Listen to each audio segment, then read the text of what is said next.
The Island of Sodor had many visitors, and the Fat Controller had scheduled more trains. Gordon, the big engine, had to work harder than ever before. "Come on," he called to the coaches. "Come on, come on, come on. The passengers rely on me to be on time."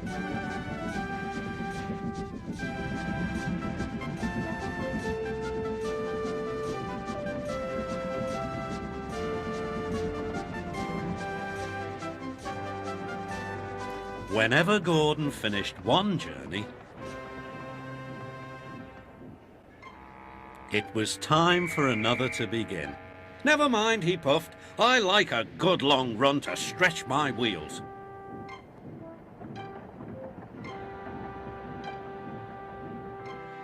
Even so, the Fat Controller decided that Gordon needed a rest. "James shall do your work." James was delighted. He liked to show off his smart red paint and was determined to be as fast as Gordon.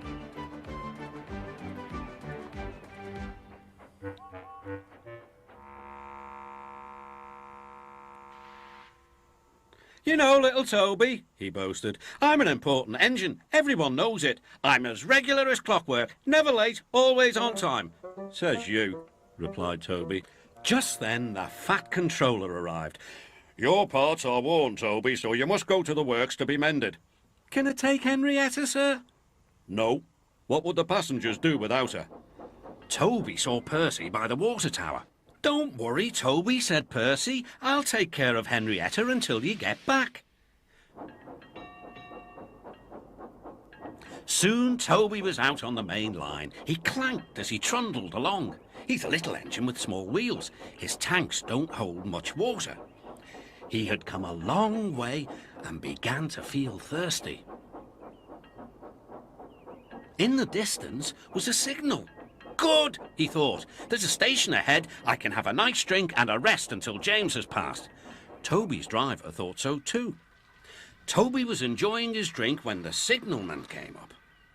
He had never seen Toby before. Toby's driver tried to explain, but the new signalman wouldn't listen. "We must clear the line for James with the express. You'll have to get more water at the next station." Toby clanked sadly away.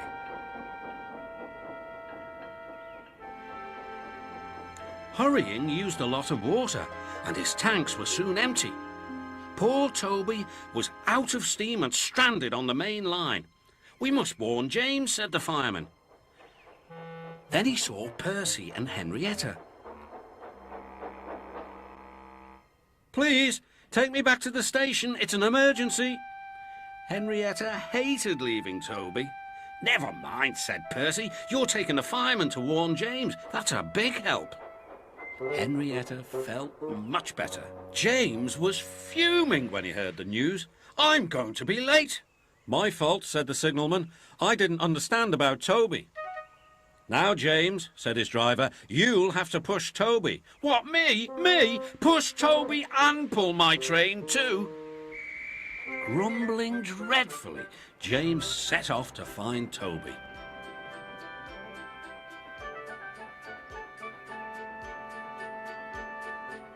He came up behind Toby and gave him a bump. "Get on, you!"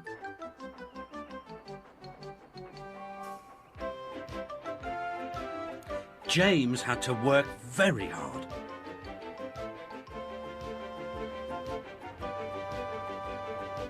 When he reached the workstation, he felt exhausted.